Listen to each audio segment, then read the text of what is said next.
Assalamu alaikum wa rahmatullahi wa barakatuh. So adúpẹ́ fún Ọlọ́run ọba àgbàlagbà, ọba tí ó jẹ́ pé òun ló mú wa kúrò lórí afẹ́fẹ́ ní àná, ó sì tún dá wa padà sí orí afẹ́fẹ́ lónìí. Ọpẹ́ pàtàkì ọlọ fún ọba náà. Lábẹ́ bẹ́ẹ̀ adúpẹ́ ní ọwọ́ gbogbo àwọn imam tí wọ́n ti gba orí afẹ́fẹ́ yìí wá, bóyá láti ọdún tí olóòtú ọmọọba Òbíládé Abdulwasiu Akínlóye aka Ọlásùkò tí a ti gba ètò yìí tí a sì ti mú ní iṣẹ́ ṣíṣe nínú oṣù Abíyì. Láti ìgbà náà gbogbo imam tí wọ́n ti ń gorí afẹ́fẹ́ yìí àtàwọn tí wọ́n gùn ṣáájú tiwa, Ọlọ́run dákun bá wa ṣe dáadáa fún wọn. Àwọn tí wọ́n ti lọ nínú wọn, Ọlọ́run dákun bá wa kẹ́ wọn, bá wa gẹ̀ wọ́n, bá wa sìnkú ní ìsinmi fún wọn. Ìjẹ́ ní ọjọ́ tòní lábẹ́ ètò Ramadan Kareem ní ojúléeṣẹ́ Detan Santé náà ni a wà lónìí. Ètò yìí àwọn Yorùbá òun ni wọ́n gbé ètò yìí kalẹ̀ nínú oṣù Abíyì, nínú oṣù àánú, ìpè kí a máa fi gbọ́ gbogbo bí ibi tí kùdìẹ̀kùdìẹ̀ àwa mùsùlùmí bá kù sí, ọ̀nà wo ló yẹ ká gbé gbà, kí ló yẹ ká ṣe, bóòlù ẹ̀sìn tá a gbé dání, báwo ló ṣe pàtàkì sí, kí ni àǹfààní ẹ̀sìn náà, kí làwọn ìwúlò tí ń bẹ nínú ẹ̀sìn náà. Mo rò pé àwọn nǹkan wọ̀nyí iná ni tí à ń bá pàdé gẹ́gẹ́ bí wáàsí ní orí ètò yìí ní ọdọọdún. Adúpẹ́ ní ọwọ́ olùdásílẹ̀ ètò yìí, àwọn méjèèjì tí Ọlọ́run ń lò lásìkò tí ètò yìí bẹ̀rẹ̀, àwọn náà ni bàbá wa ààrẹ fún gbogbo mùsùlùmí àná, bàbá wa Alhaji Lukman Ọ̀nàọpẹ́pọ̀. Ọlọ́run dákun bá wa ṣekú ní ìsinmi fún wọn, bá wa san wọ́n lẹ́san olóore. Lábẹ́ bẹ́ẹ̀ bákan náà ni ẹnì kejì wọn Alhaji Rọ́bìù Ìdòwú. Àwọn wọ̀nyí ni wọ́n sì de ojúlé iṣẹ́ ìkalẹ̀ tí ó dàbí ẹni pé ọ̀nà tí wọ́n là kalẹ̀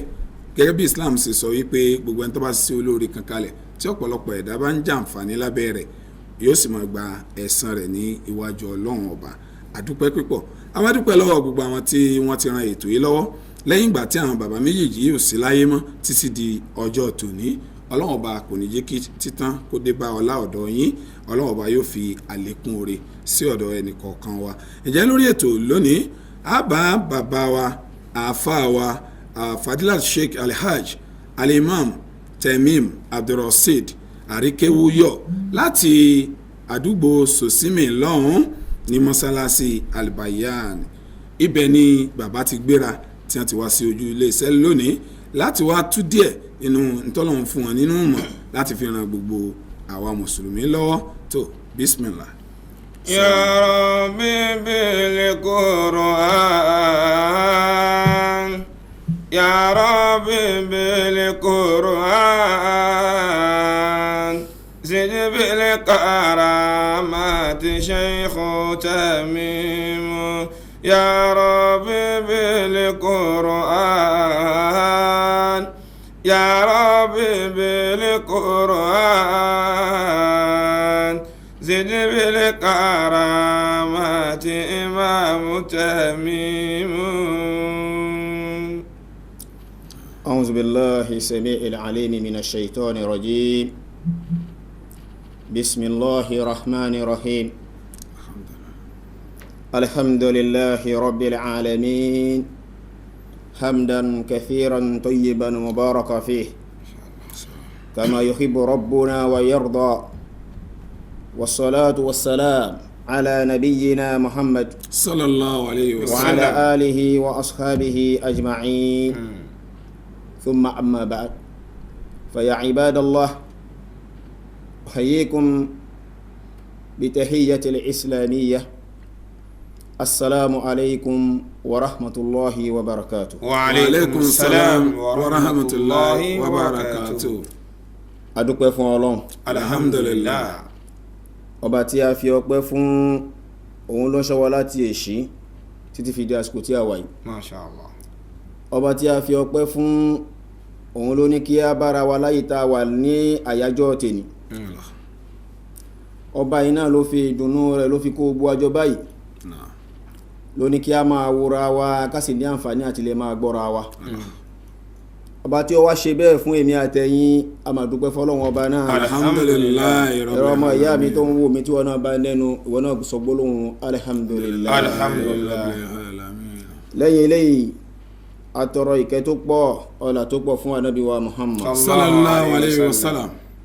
ọlọ́run bá mú bá nábì ní bòrò Madina amina adápadà orí asàlátù fi kẹwa ní kẹta yà ti talkiya Allahumma amin. àwa kíra wa akọ́kọ́ gbé kíké ní látorí olóòtú ajíwa Abdulwasi Obilade ọlọ́run jẹ́ kárí yín pẹ́ tí lákọ̀bù wọn tún jẹ́ Ọlásìkò Masha Allah. ẹ darí ètò náà pẹ́ o àmín Àmín. ọba tí ó ń fún yín tó láti bí àkàìmọye ọdún sẹ́yìn tẹ́ǹtò tí ń gba títò ọlọ́mọba náà ní padà lẹ́yìn yín Àmín. yọ ń ti ń kọ́ yín máa ṣe látàná títí fi dè ní pẹ̀lú ògo ọlọ́run tó bá dọ̀la tí ń bọ̀ náà ọlọ́mọba yóò máa kọ́ yín máa ṣe ọ̀la torí àsìkò ẹ bá mi gbà bẹ́ẹ̀ mo wá fi kíkí yín mo fi kí gbogbo àwọn olùmọ̀ tí wọ́n ti gba ibi agbo iléeṣẹ́ yìí wá lọ iléeṣẹ́ tẹlifíṣàn Delta Sante wọ́n ti gbàbẹ̀ wá lọ mo kí àwọn àfáà mi àwọn àgbàlagbà àfáà níbi tó bẹ̀rẹ̀ látọ̀dọ̀ àwọn ìmáàmù wa Sheikh Imam Abdulgani Muhammad Raj tí a fi ọwọ́ àti àkọlé dárúkọ wọn bàbá Kẹ́mi Ọláògùn fi dórí àwọn ustazi wa Sheikh Abdulnasir Abdulgani Afẹ́nifẹ́re fi dórí gbogbo àwọn asatiza tí wọ́n ti gbà bí wa lọ àsìkò ló fà á ń bá máa dárúkọ gbogbo wa ẹ má bínú torí mi ṣe ọ̀yájú ọmọ kí ọlọ́run bàbá àlékí ọlá kó jẹ́ ká rí yín pẹ́ lábẹ́ bẹ́ẹ̀ èèyàn kan ló gbé ilé ìkalẹ̀ ẹni pé àwọn olóòtú wa wọ́n ti tó níbi tó bẹ̀rẹ̀ láwọn tó ti ń gbé látàná kọ́lọ́n kó bá foríjì wọn tán ti kọjá sálì kìyàmà kọ́lọ́n bá yọ yẹ̀pẹ̀ burúkú lójú wọn àmín fi dórí àwọn ẹni tí wọ́n ń gbé lọ́wọ́ lénìí àwọn náà ni àwọn alhaja wa Wasilatu Rufahi ìyá alálùbáríkà Sisi ìyá àdínì màmá tó eléyìí iṣẹ́ olóore ni Masha Allah. oṣù tá a sì ń bẹnú rẹ̀ yìí oṣù tó ní kálukú ń wá bóníìsì ni wallahi ẹ̀rí eléyìí tẹ́ wá dáwọ́ léyìí ọlọ́run bá òní ṣe léyìí láṣemọ́ fún yín o Allahumma amin ẹ ṣe púpọ̀ rẹ̀ láyé àmín kò wá ní mọ́ sórí eléyìí Allahumma amin pẹ̀lú ògo ọlọ́run ẹ̀yin tẹ́ bẹ̀rẹ̀ rẹ̀ náà lẹ́rìí parí rẹ̀ àmín fi dórí àwọn èèyàn bíi irú tí yín bẹ́ẹ̀ náà tí wọ́n ń gbé ṣe láwọn àyè kọ̀ọ̀kan náà ọlọ́run bá nídùn yín ládàá rẹ̀ àmín ọlọ́ àti tóbi lọ́dọ̀ ọlọ́ iná wà ní tán wó yín Allahumma amin ọlọ́lá ilaha illallah muhammadu rasulullah sallallahu alaihi wasallam tó wọn kí gbogbo lé lápapọ̀ ń pé aláfíà ọlọ́run ìkẹ́ ọlọ́run àánú ọlọ́run orí ajẹ́ǹjẹ́ tán rẹ̀ kó máa bá gbogbo alátòkè rẹ̀ àmín náà káwá sáré lọ ìdí nǹkan tí wọ́n pè wá sí wọ́n ní ká sọ̀rọ̀ nípa nǹkan tó ń pè ní ahmiyatu salat fi majmu'atil muslimin ń pé pàtàkì ìrun láwùjọ àwa mùsùlùmí jama alákọ̀ọ́kọ́ náà kálọmọ kìíní kan ahlus salat àwọn ni tí wọ́n ń kírun àwọn ni kíni àwọn náà ni hum ahlul khashiyah àwọn náà ni àwọn ni tí wọ́n níbẹ̀rù ọlọ́run tó rẹ̀ tí ò bá níbẹ̀rù ọlọ́run kò lè kírun ẹlẹ́ẹ̀kejì ń bẹ wọ́n níbẹ̀rù ọlọ́run wọ́n sì tún nípayà ọlọ́run wal khawf wọ́n nípayà ọlọ́run min liqa'ihi láti pé ọjọ́ kan máa ń bọ̀ tá máa pàdé ọlọ́run ọba tí ó kù èmi nìkan pẹ̀lú ọlọ́run ẹ̀jẹ̀ tó bá rí bẹ́ẹ̀ ó yẹ ká bójútó ìrun yìí àwọn tá a pè ní ahlus salatu yìí àwọn tí ń kí irun hum ra'una lil amanati alimufuna bil uhud àwọn náà làwọn tí wọ́n ń gbìyànjú láti lè máa pé àmánà torí pé àmánà ló jẹ́ tá gbà dání àmánà ni àwọn náà la sọ fún Ọlọ́run Ọba yìí pé iyyaka na'budu wa iyyaka nasta'in ìwọ Ọlọ́run la máa fi orí balẹ̀ fún lótìtọ́ àti lódodo ọ̀dọ̀ rẹ̀ náà láti máa wá ìrànlọ́wọ́ wá àdéhùn tá a bá Ọlọ́run Ọba ní ó yẹ ká gbìyànjú ká tẹ̀lé ká lọ ọmọ kìíní kan èrùn tá wá ń sọ̀rọ̀ rẹ̀ yìí alákọ̀ọ́kọ́ náà kí ni àwọn májẹ̀mú ìrun àkọ́kọ́ ń bẹ òun náà ni al-islam òun náà ni al-islam ẹni tó fẹ́ kírun ó gbọ́dọ̀ jẹ́ mùsùlùmí Masha Allah. kèfèrí ò lè kírun torí pé wọ́n ní alfarqu bayna al-muslim wal-kafir as-salat ìyàtọ̀ tí ń bẹ lẹ́ẹ̀rin mùsùlùmí àti kèfèrí òun náà ni ìrun la fi ń dáwà mọ̀ májẹ̀mú alákọ̀ọ́kọ́ ni tí ẹni tí ó fẹ́ kírun tó gbọ́dọ̀ ní tó bá ní eléyìí ò lè kírun inú májẹ̀mú yìí tá a fi mọ̀ ní pé bó ṣe dẹ́ni nì tẹ́ bá lọ wò ó nígbàtí ọlọ́run ànábì wa Muhammad sallallahu alaihi wasallam gbogbo ẹ̀ náà ló ní ẹ̀rí májẹ̀mú kọ̀ọ̀kan yìí náà ló ní ẹ̀rí tiẹ̀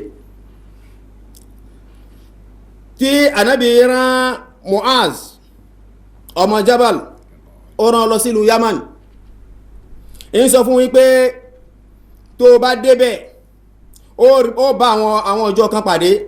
láwọn tí a fún ní tírà wọ́n wá pàdé rẹ̀ ó gbà wọn lálejò tán bá dé wá bá àkọ́kọ́ nǹkan tó kọ́kọ́ ṣe fún wọn náà ni wípé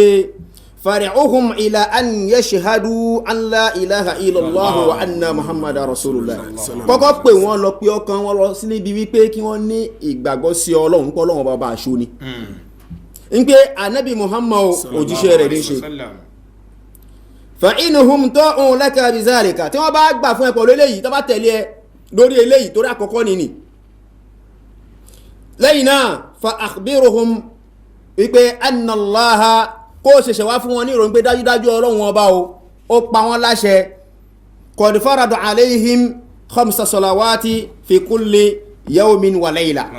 nkí Ọlọ́run ọba pa wọ́n láṣẹ ìrun wákàtí 5 nkí kan máa kí ní òwúrọ̀ àti alẹ́ wákàtí 5 náà ni donc eléyìí in túmọ̀ sí kọ́ ní fahaza bayanu anna al-islam shartu al-awwal wal aham min shuruti salat eléyìí fi wálé náà wípé eléyìí ó ń jẹ́ májẹ̀mú alákọ̀ọ́kọ́ yẹn ìrun ni nínú tó jẹ́ nǹkan tó gbọ́ngbọ́n nínú májẹ̀mú ìrun ìwọ ma yá mi máa wà láwùjọ súnmọ́ àmànú súnmọ́ káfàrú máa wà láwùjọ àwọn tó já sí pé àwẹ̀ ló dé ni mo di mùsùlùmí òdodo Al-Qur'ani sọ ní udkhulu fi sílìmì káàfà udkhulu fi sílìmì káàfà wala tattabi'u khutuwati shaytan innahu lakum aduwwun mubin. Ọlọ́run ọba ló sọ bẹ́ẹ̀ ó ní tẹ́ bá fẹ́ jẹ́ òṣoko ẹ bá sì fẹ́ jẹ́ ọ̀ṣaka ẹ jẹ́ ọ̀ṣaka ọ̀ṣaka ṣoko kò yẹ ọmọlúwàbí èèyàn ẹ wọnú ẹ̀sìn Islam pẹ̀lú gbogbo ara ni ẹ sì máa tẹ̀lé ìlànà àṣẹ̀tán torí pé ọ̀tá tó fojú wọn ni àṣẹ̀tán jẹ́ fún yín. Masha Allah. ẹ̀rí báyìí májẹ̀mú alákọ̀ọ́kọ́ ni májẹ̀mú ẹlẹ́ẹ̀kejì òun náà ni al-aql kéèyàn ní làákàyè min azamati salat anna al-majnuna la yumkinu min as-salat nínú pàtàkì irun ń pé kágbé tí tóbi fún irun náà ni wípé kéèyàn ní làákàyè ẹni tó bá jẹ́ wèrè ṣáwà sọ pé kí wèrè wá kírun ni wèrè ò lè kírun bẹ́ẹ̀ ni wa anna allazi zala aqluhu la yumkinu min as-salat ẹni tí làákàyè rẹ̀ yẹ ká sọ pé kó máa kírun kò lè kírun la'anna allazi la yudri ma za yaqulu torí pé kò ní mọ̀ nǹkan tí ó máa sọ. dan wa mawqifu as-salat mawqifu 'azimun yashtaritu an yakuna li-insan fihi aqilan ǹjẹ́ in túmọ̀ sí wípé kéèyàn dúró ń pé òun fẹ́ kírun ó gbọ́dọ̀ jẹ́ nìkan tí ó gbọ́dọ̀ kéèyàn ní làákàyè ó ń bẹ láyé ipò kan tó ṣe pàtàkì nínú ìrun kíkí wàláhì tí a gbọ́dọ̀ rí ọmọ èèyàn pé ilé báyìí ó ní làákàyè Ànábì wa Muhammad sallallahu alayhi wa sallam ó ní rufi al-qalamu an salasa wọ́n ní wọ́n gbé kálámà gègé ìkọ̀wé wọ́n gbé sókè nígbé wọ́n ti gbé kó fún nǹkan mẹ́ta alákọ̀ọ́kọ́ náà ni pé ìyẹn gbé tí túnmọ̀ sí pé wọn ò ní kọ ẹ̀ṣẹ̀ kankan fúrú ẹni bẹ́ẹ̀ yàní ani na'imin hatta yastayqiza náà ni ẹni tí ń sùn títí tó ẹni tí bá ń sùn ní ìsìn lákàyè ò sí ń bẹ̀ mọ́ lákàyè ò sí ń bẹ̀ mọ́ tásìkò òrùn bá sì tó ó dìgbà tó bá jí kó tó kí tí ò sì rẹ́ nìkan tí ó jì ẹlẹ́ẹ̀kejì ń bẹ irú ẹni bẹ́ẹ̀ á ṣe àmójúkúrò fún ẹlẹ́ẹ̀kejì ń bẹ wọn náà ànisọ bí yìí hatta yahtalima náà ni ọmọ kékeré títí tí ó fi ṣe kíni tí ó fi bàlágà ẹ̀rí báyìí ọmọ kékeré tí ò tí ì dá ọ̀tún mọ́ yàtọ̀ sósì àwa sọ pé kó máa kírun ó ní ọdún tí ò ní Ànábì kan sọ ní ọdún tí ò ní kó tó gbà pa aláṣẹ yakún pé kó máa kírun nígbà táwọn sọ fún ọmọ ọdún kan tí ń rákòrò àbí tí ó ti ṣe tátà tàbí kó máa kírun ẹ̀rí tó ní ká tó máa nà lórí ẹ̀ lákàyè ò tí ì débẹ̀ lákàyè ò tí ì sùn tán kò sí ẹ̀ṣẹ̀ fún wa anil majnun bákan náà hatta ya'qil bákan náà ni ẹni tí kò ní làákàyè tàbí wèrè ọlọ́run má ṣe wá ní wèrè títí tí làákàyè yóò fi padà wá irú àwọn eléyìí wọ́n gbé gègé kò fún wọn eléyìí ń jẹ́ ẹ̀rí lórí pé ẹni tó ní làákàyè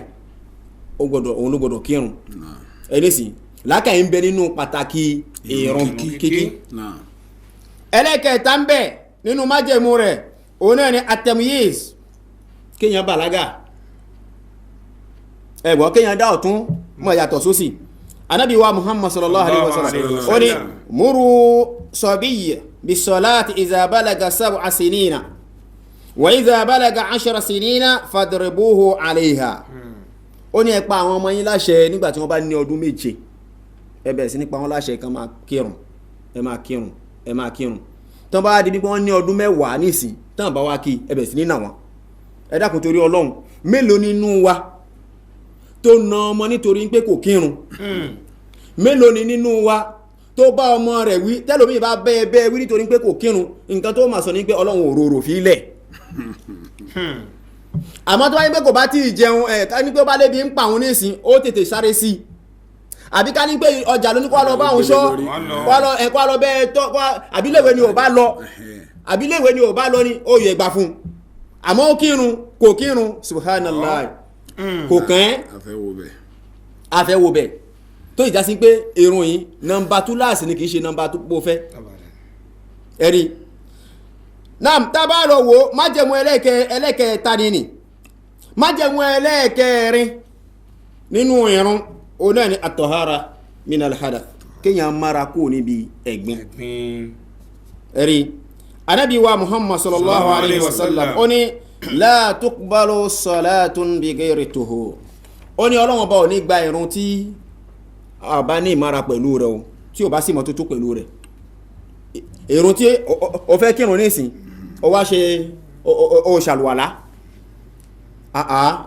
kò sí ìrun fẹ́ni tí ò bá ní àlùwàlá wọ́n ní la salata liman la wudu'a lahu kò sí ìrun fẹ́ni tí ò bá ní àlùwàlá nísìn o ní àlùwàlá wá fẹ́ kírun kò wọlé ẹ̀rí báyìí so gbogbo eléyìí ló ní ẹ̀rí májẹ̀mú ẹlẹ́ẹ̀kẹrin ni ẹ wá rí májẹ̀mú ẹlẹ́ẹ̀karùn-ún bẹ́ẹ̀ kí n ká lọ chachachacha torí mo tó fẹ́ ká sọ nítorí àsìkò òun náà ni ìṣìnàbù najasa ká jìnà sí ẹ̀gbin kọ́dà tẹ́gbin bá ń bẹ nínú aṣọ rẹ̀ gbọ́dọ̀ gbìyànjú kó ṣe mọ́tótó rẹ̀ torí Ọlọ́run bá sọ nínú Al-Qur'an nínú Suratul Mudaththir ó ní wa thiyabaka fatahhir ìwọ Ànábì jẹ́ kí aṣọ rẹ̀ kó mọ́ ẹ̀rí báyìí ká tó aṣọ ń pa wa Ànábì l'Ọlọ́run bá wí ni èmi àti rẹ̀ ń kọ́ kọ́dà ayé bí tó fẹ́ kírun gan ó gbọ́dọ̀ mọ́ májẹ̀mú ẹlẹ́ẹ̀karùn-ún ni ẹlẹ́ẹ̀kẹfà ń bẹ òun náà ni istiqbal al-qibla a gbọ́dọ̀ jẹ́ni tí ó kọjú da kíbúlà tàbá fẹ́ kírun kọ́ má jẹ́ sí akọ̀kọjú síbi tó wà ṣá kọ́dà tó bá wọ ìlú tó bá ti dá kíbúlà mọ̀ wọ́n ní kó béèrè tó bá béèrè ló bá wá rí ẹni fún ẹlẹ́sì wàyí o kí wọ́n gan fi lákà ìgbé mọ̀rọ̀kóyé lẹ́yìn náà eléyìn náà ó ní ẹ̀rí torí táfìmọ̀ ń pé kíbúlà ní ìdójúkọ Ọlọ́run sọ náà Al-Qur'an pé inna awwala baytin wudi'a lin-nasi inna awwala baytin wudi'a lin-nasi lalladhi bi Bakkata mubarakan wa hudan lil-alamin fihi ayatun bayyinat kábà lọ púpọ̀ torí àsìkò ẹ̀rí wọ́n ní àkọ́kọ́ ilé tí Ọlọ́run bá fi lélẹ̀ fún àwọn èèyàn lórí ilẹ̀ òun náà ni Kaaba tí ń bẹ nílùú Maka Bakka tá ti ń bẹ ń bẹ ni orúkọ tá ń pe Maka orúkọ Maka ẹlẹ́ẹ̀kejì ni tó bá ní Maka tó tún pè ní Bakkata ni kí ni ìtumọ̀ Bakka tá ti mẹ́bẹ̀ẹ́ tí wọ́n ní pé èfún pẹpẹ ìlú èfún pẹpẹ ẹ̀rí pé fáwọn tó lọ hajj lásìkò tàwáàfù ẹ̀rí pé àwọn èèyàn máa ń fún pupa náà fi pè ní Bakkata ni ẹ̀rí báyìí ìsán ń pé àkọ́kọ́ ilé tá a fi síbẹ̀ náà ni Kaaba tó jẹ́ pé ìlú alápọ̀nlé ìlú alálùbáríkà la fi sí apọ́n ìlú náà lé ń pé kó máa jẹ́ ọ̀nà mọ̀ fún gbogbo àgbáńlá ayé ẹ̀rí báyìí ẹni tó bá sì wọ orú ìlú tá a wí yóò dẹni fàyàbalẹ̀ ni tó ní ṣókí májẹ̀mú ẹlẹ́ẹ̀kẹfà ni tàbá lọ sí ibi májẹ̀mú ẹlẹ́ẹ̀keje òun náà ni sitrul awra ká máa bo ọ̀ṣọ́ ká máa bo hòhò wa ká máa ṣe ra lẹ̀ ẹlòmíì fẹ́ kírun náà báyìí wàláhì kọ́dà láwọn obìnrin wa ẹ̀rẹ́ ẹlòmíì báyìí gbogbo fọ́ọ̀mù ara rẹ̀ lẹ́ẹ̀ máa rí gbogbo nǹkan tó wọ́ ti kó gbogbo ọjọ́ iwájú àtọjọ́ ẹ̀yìn ló ti kó jáde bẹ́ẹ̀ lọkùnrin náà ó sì ń bẹ lórí ń bẹ fọkùnrin náà bẹ́ẹ̀ ṣòkòtò tí ò bòdì mọ́lẹ̀ náà yóò fa sí bàràdì ó sì ló fẹ́ kírun ó fẹ́ dúró wájú ọlọ́run ọba rẹ̀ wájú ọlọ́run ló fẹ́ dúró ayélujára tó máa ń ṣe kan àsìkò tó fẹ́ kírun ni ló tó wá gbáǹsẹ̀ ti kalẹ̀ àyà síbẹ̀ ni ibẹ̀ kọ́ là ń lọ ó gbáǹsẹ̀ ti kalẹ̀ tó bá sì pẹ́ lásìkò ni o ní àǹfààní àti lè gbé kí wá ní sábàbí tó wà lè pa ansẹ̀ tàbí kó gbé sórí silence ó bá sì fẹ́ gbé kalẹ̀ fojú rẹ̀ dé má sílẹ̀ torí nígbà tó bá ti sílẹ̀ nígbà tó bá ti pè pé báwo lé báyìí ó rí pé ọkàn rẹ̀ ó lọ bẹ̀lẹ̀ kan náà ni wàláì ọkàn tẹ́lẹ̀ ó dúró tẹ́lẹ̀ náà ansẹ̀ tí ò tí ì dún ọkàn ò sí lórí ìrun kámbèrè tà sí fóònù tó wá wọlé bóyá ẹni tí ó jẹ mí lówó òun ló ń pè mí yìí kọ́dà tó bá múra gan ó bá múra gan kó lórí irun ni ẹ̀rí báyìí eléyìí jẹ́ májẹ̀mú ẹlẹ́ẹ̀keje ọlọ́run sì sọ nínú alukurani ó ní yá bani ádámà khudhu zinatakum inda kulli masjidin wakulu washrabu wala tusrifu innahu la yuhibbul musrifin. ọlọ́ba ní ẹ ṣe ọ̀ṣọ́ yín ní gbogbo àsìkò tó bá fẹ́ lọ mọ́sí ẹ ṣe ọ̀ṣọ́ ẹ túnra yín ṣe ẹ̀yin obìnrin ẹ jẹ́ kí jẹ̀lúbàbù yín kó máa wọlẹ̀ ẹ̀wọ̀n tó dáa ẹ̀wọ̀n tó dáa ẹ bu ọ̀ṣọ́ yín mọ́lẹ̀ ẹ̀yin ọkùnrin ẹ̀yin náà ẹ̀yin lẹ nẹ́tọ̀ sí bóńfò àwọn obìnrin náà nẹ́tọ̀ sí bóńbalẹ̀ àmọ́ láyé tá a wà lẹ́nìí àwọn obìnrin ni wọ́n ń wọ bóńfò àwọn ọkùnrin ni wọ́n ń wọ bóńbalẹ̀ kábíyèsí ọlọ́run ṣòkòtò ọkùnrin yóò máa bọ́ọ̀lẹ̀ ni yóò máa fẹ́ gègésẹ̀ yóò máa fi tẹ̀ mọ́lẹ̀ jama ara májẹ̀mú irun kan lélẹ́yìí tó ṣe pàtàkì tá gbọ́dọ̀ dìmú tabako ń bẹ ẹlẹ́ẹ̀kẹjọ rẹ̀ àbí kí n dá dúró bẹ́ẹ̀ ẹjẹ́ kí n dá dúró bẹ́ẹ̀ kí n sáré lọ ẹlẹ́ẹ̀kẹjọ náà ni àníyàn ká tún àníyàn wá ṣe ẹlẹ́ẹ̀kẹsàn tó parí rẹ̀ mẹ́sàn náà ni òun náà ni dukhulul waqt kí àkókò kó wọlé kákan má máa kírun lásìkò tó wù wá tó gbé wọn ní inna salata kanat ala al-mu'minina kitaban mawquta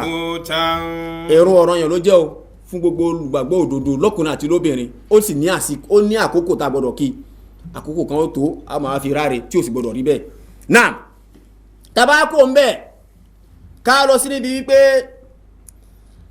pàtàkì irun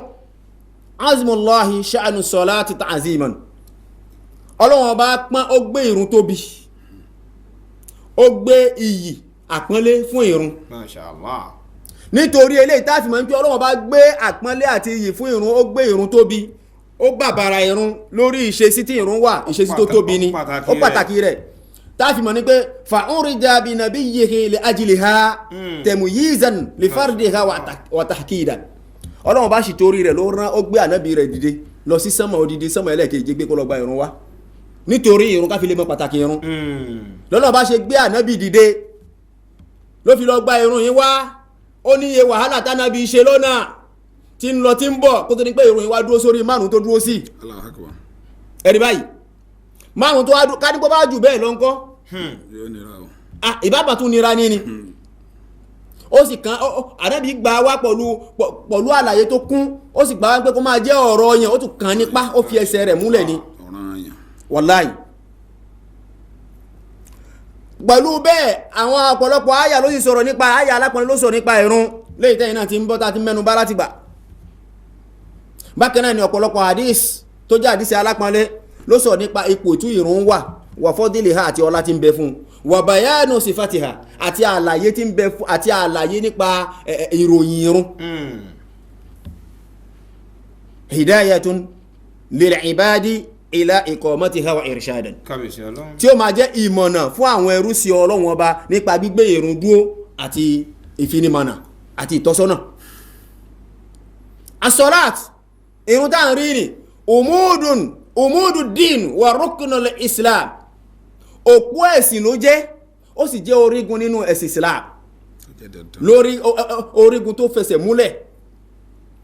ó náà ni hiya sillatu bayna al-abdi wa rabbahu ó jẹ́ nǹkan tí ó so ẹrú àti ọba rẹ̀ papọ̀ ó jẹ́ nǹkan tó so ẹrú àti ọba rẹ̀ tó so papọ̀ ni wal ahdu bayna Allah ta'ala wa khalqihi ó sì jẹ́ àdéhùn lẹ́ẹ̀rin Ọlọ́run Ọba àti ẹ̀dá rẹ̀ innaha wasiyatu nabi sallallahu alayhi wa sallam li ummatihi wa huwa yufariqu al-hayat. Eléyìí jẹ́ àsọtẹ́lẹ̀ tí ànábì sọ kalẹ̀ fún àwọn àlùmọ̀ rẹ̀ ńgbà tí ànábì tí òpìyà fẹ́ dé tànábì fẹ́ kúrò láyé. Kí lànábì sọ yẹ kúrò? As-salat wa ma malakat aymanukum. Ìrun o àtàwọn ní tẹ́ bá ní kápá sí nínú àwọn ní tí ń bẹ lábẹ́ yín tẹ́ lè máa ṣètọ́jú fẹ́ ṣe dáadáa fún wọn o kó má mọ̀ lórí ìrun nìkan.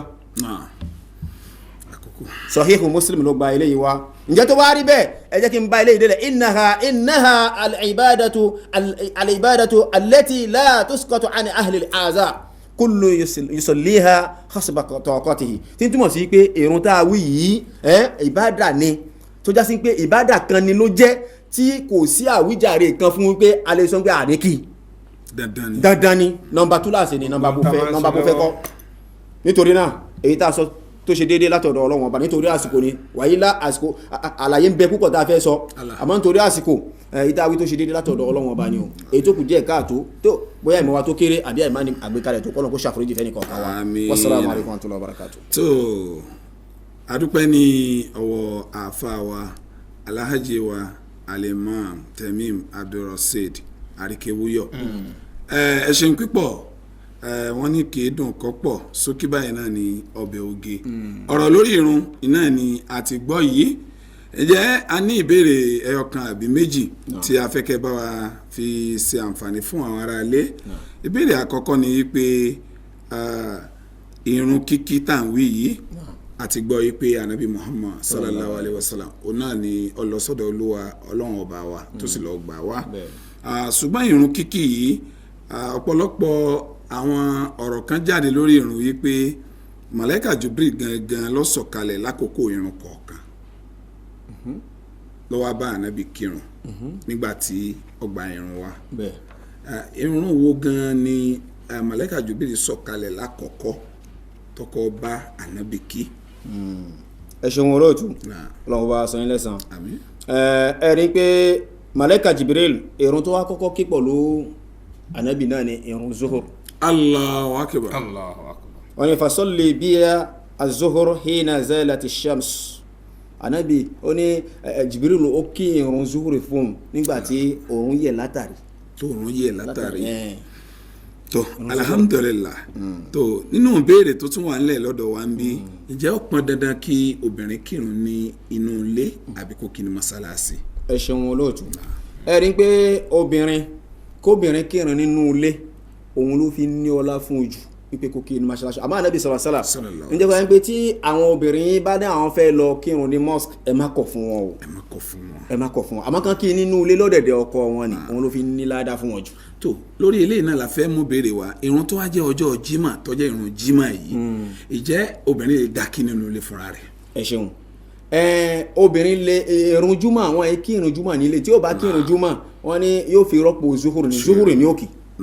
àyílà ni ó fi kí àmọ́ náà láti tó bá lọ́wọ́ àdábì sọ pé ẹ jẹ́ kí wọ́n lọ tó bá láwọn fẹ́ lọ tó bá lọ́wọ́ fẹ́ lọ kọ́kọ́ rẹ̀ kó yànda fún un àmọ́ kó sáà ti múra dáadáa dé kó má bàa máa lọ dá fìtínà sílẹ̀ láwùjọ. tó kí wọ́n á ní ẹ̀san irun ní ọjọ́ gbéǹde àlìkàhámà. Allahu akbar. Rí irun ó jẹ́ nǹkan tí Ọlọ́run bá yóò kọ́kọ́ ṣe ìṣirò níjọ́ gbéǹde àlìkàhámà. Allahu akbar. Ìṣirò òun ni ẹni tó bá ń kírun déédéé tó bá di jọ́ gbéra kìyàmù òun la kọ́kọ́ fẹ́ túwò nínú iṣẹ́ rẹ̀ la kọ́kọ́ fẹ́ túwò tí irun rẹ̀ bá ti dá gbogbo èyí tó kù ó fi ẹni wájú Ọlọ́run. Allahu akbar. àmọ́ tí irun rẹ̀ bá ti wọ́ subhanallah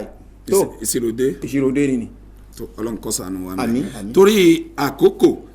ìbéèrè ọ̀kan tó kù tí a fẹ́ kí a jàǹfààní ó ní pé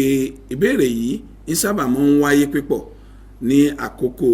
tí a bá ní oore ọ̀fẹ́ láti súnmẹ́yìn àfa báyìí ìjẹ́ tí a bá fẹ́ wọ ní òun kíkí pé imam ti gbérun dúró fún àpẹẹrẹ kó jẹ́ mangrib ni a fẹ́ wọnú ẹ̀ ìgbà tá a fẹ́ wọnú òun yìí imam ti kọ́ kí rákà kan rékọjá so ó kù rákà méjì tí ó kì ṣùgbọ́n rákà kan ló kí nínú àkọ́kọ́ ká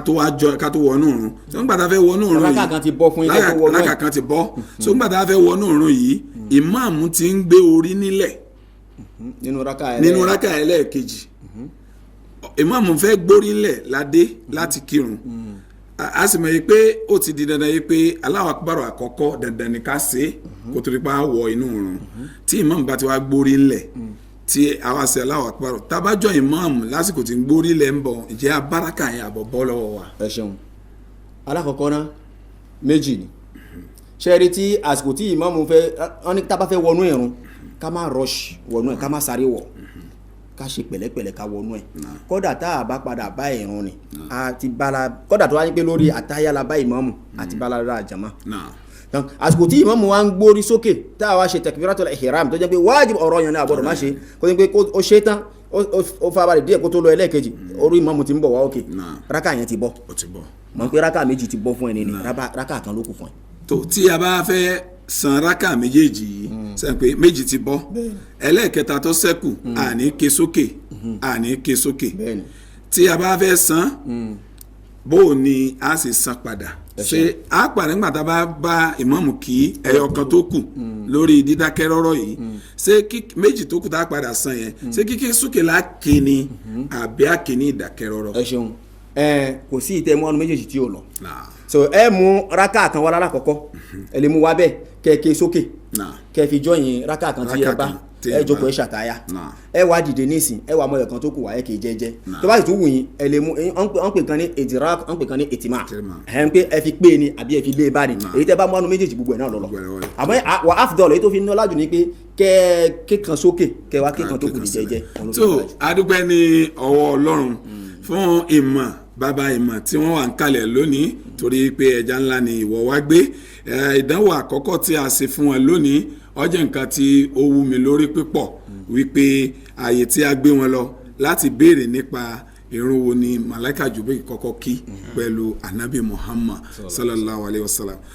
bàbá wa sì mú wá bí alukurani ṣe sọ adúpẹ́ fún Ọlọ́run ọba pípọ̀ ìmọ̀ náà Ọlọ́run ọba kò ní jẹ́ kó jọba adúpẹ́ lọ́wọ́ yín ǹjẹ́ lónìí kò ní jù báyìí náà lọ ní orí ètò wa gbogbo àwa tí Ọlọ́run ṣẹ́gi ọlà fún nínú ilé a rí i pé à ń fún àsìkò náà púpọ̀ torí wípé tí bàbá kó orí afẹ́fẹ́ lónìí wọ́n fẹ́ bá a túlẹ̀ gidi ni ṣùgbọ́n àkókò náà gbà ọgbọ̀n ṣẹ́jú péré náà la ní orí ètò yìí gbogbo àwa tí Ọlọ́run ṣẹ́gi ọlà fún abẹ̀yìn àròyìn ẹ̀ bá a dá sétò yìí ẹ ran ètò yìí lọ́wọ́ ìmọ́lẹ̀ Islam ni kó lè kárí gbogbo ayé kí gbogbo ọ sì lè jọ máa ní ládàá níwájú Ọlọ́run ọba akí màmá wa Alájà Wasilat Rufai Sisi tí ọjọ́ pé àwọn ni wọ́n síde tí wọ́n bá wa yànnàná díẹ̀ nínú ètò wa lọ́dún yìí a tún dúpẹ́ lọ́wọ́ gbogbo àwọn tí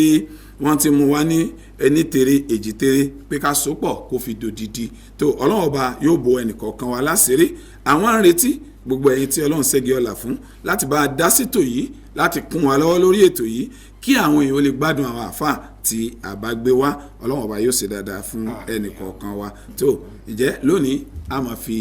eléyìí dágbére àní dágbére lékú lọ́wọ́ níwòye ọ̀la a tún máa pàdé ní orí ẹ̀rọ tẹ̀tà sante salamu alaikum wa rahmatulahi wa barakatuh.